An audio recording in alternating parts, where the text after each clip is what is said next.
You as club members embrace my special projects of conservation, leadership, and human trafficking, along with the projects in each of the community service programs and advancements. You became empowered by working with these projects, with the inner workings of your clubs, in your communities, and internationally, helping the young, the elderly, veterans, families in need, libraries, schools within the arts, scholarship programs, and assisted our state federations that were in jeopardy because of catastrophic weather. You continue to be empowered by working with women at risk when finding out that there are women and children in need coming out of human trafficking situations with no place to go. Some of the clubs were actually going out and posting the 800 phone numbers for help in rest areas and hotels in regards to actual human trafficking situations.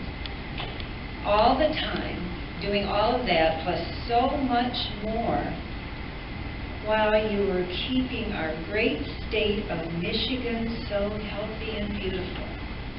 And I have to add to that, I am very sure that every spring for many years there will be beautiful daffodils blooming in both the upper and lower peninsulas that were never there before, all because of you. While watching and learning about you, 2017 was a busy year for me. Attending all the district meetings, driving east and west and north and south to attend club and board meetings, installing officers, presenting 25 and 50-year club member pins, helping celebrate special club anniversaries. You took part in a runway fashion clothing show that was wonderful and fun.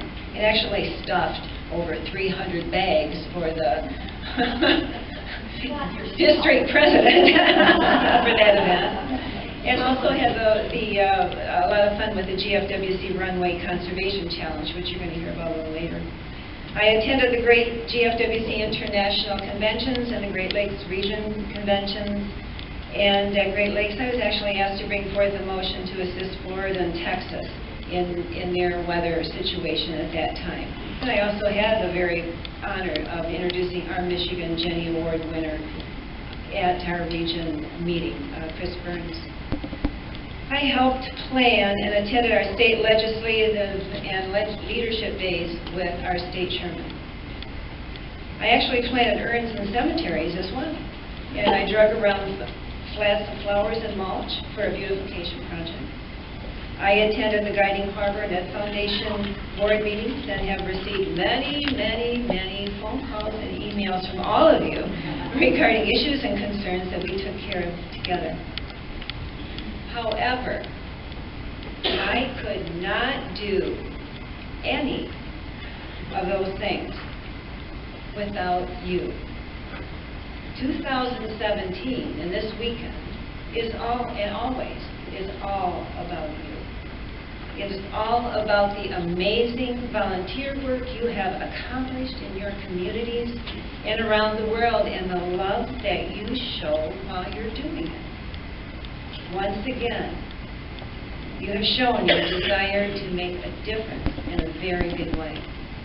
For my second and final year of this administration, I am once again so very proud to be part of the amazing spirit of the GFWC Michigan Federation. And actually, I'm very proud to be part of what I say. We are the best state in the whole GFWC Federation. Actually, what they call a townie. I was born and raised here, and have lived here all but about 4 years of my life. So I reiterate everything that has been said about Michigan, Big Rapids, the Muskegon River, and everything, and welcome all of you. When I look back on my life, that of members, of officers, of chairmen, but most important, the one you wear is of a volunteer. Whether you've held an office or not, and if not, hopefully you will in the future, what you have accomplished over the past years and will accomplish moving forward as volunteers in this organization is so important to me, to our community, to our nation, our world, and the people in it. You find projects, you set forth plans of action, you complete them, and thanks to these projects that our communities as well as our nation and world all benefit. President Donna has given you the numbers, the hours volunteered, the dollars raised and donated, the in-kind gifts and donations. When we read your reports, the results of all of this, you truly are amazing in what you accomplish, and I am proud to call you my sisters in GFWC. GFWC, 4 letters that stand for an organization that we are all part of, and I have enjoyed these past 4 years working with you on it. But these letters mean so much more. G is for general, generous, giving, gracious, and grateful. F for federation, that's friendship, family, fairness, and the future. W for women, willing, wise, warm-hearted, and well-rounded. And C for club, caring, considerate, your community, and charity. 4 letters that are part of so many words that tell who and what you are as members of GFWC, and as your president-elect, I am so proud of all of you and all you've accomplished. Thank you. Everyone. As second vice president, I am chairman of membership. So I've seen a lot of you, heard from a lot of you out there. I was fortunate enough to attend all but 2 of the district meetings this last year, since the last convention up in Gladstone. And I am so excited to tell you that our clubs and our members have been willing to try something different. They have been stepping out of their comfort zones. Now, it might seem like a lot of work to some of you, but to these clubs, it was definitely worth it. Because I don't have a lot of time, they're over here timing me, I can't tell you about all of them, but I did pick a couple I would like to share. 5 members of the GFWC Takancha Research Club. They got together last summer before their regular meeting started. They did a letter campaign, sending letters to over 100 local women. Then they followed up with personal phone calls to personally invite these ladies to attend a prospective member meeting. Approximately 12 attended, and they got 10 new members from that.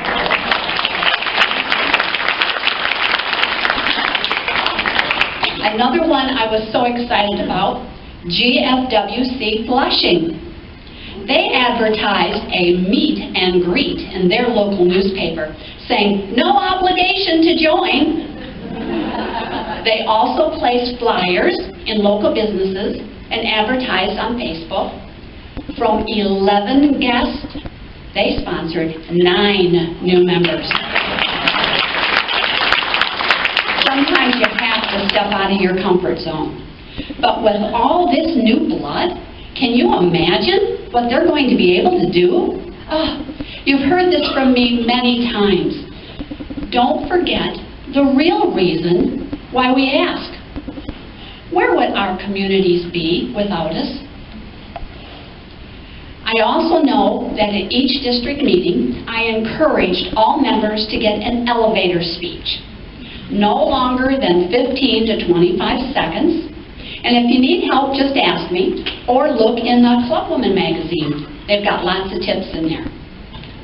I also encouraged you to tell your story. I have on my shirt. Jody has more shirts available. Be sure and check her out. But tell your story. See Charlotte since 1965. And I've been active in the club, district, and state levels for many years, including the last 4 as secretary for the state of Michigan, GFWC, and that would be for Fran Leonard and Donna administrations. I believe that I have fulfilled the duties of secretary as spelled out in the bylaws.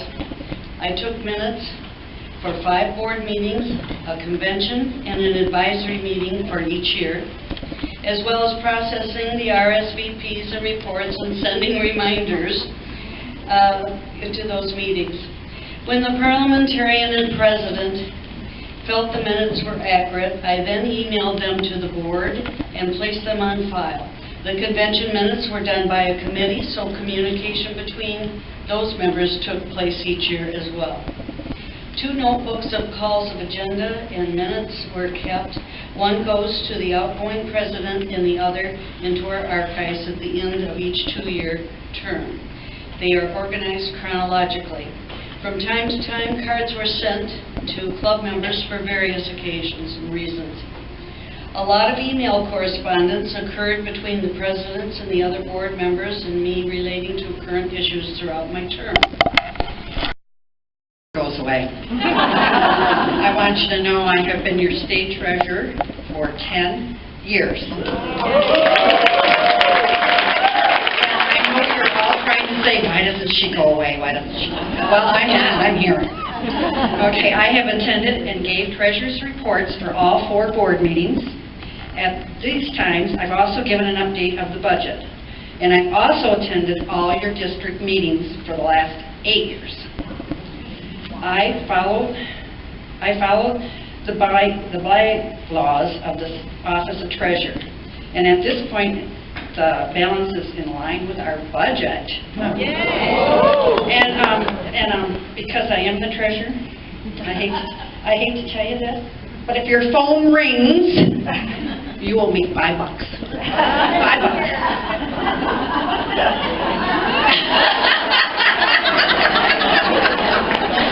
And if we get enough, we divide them between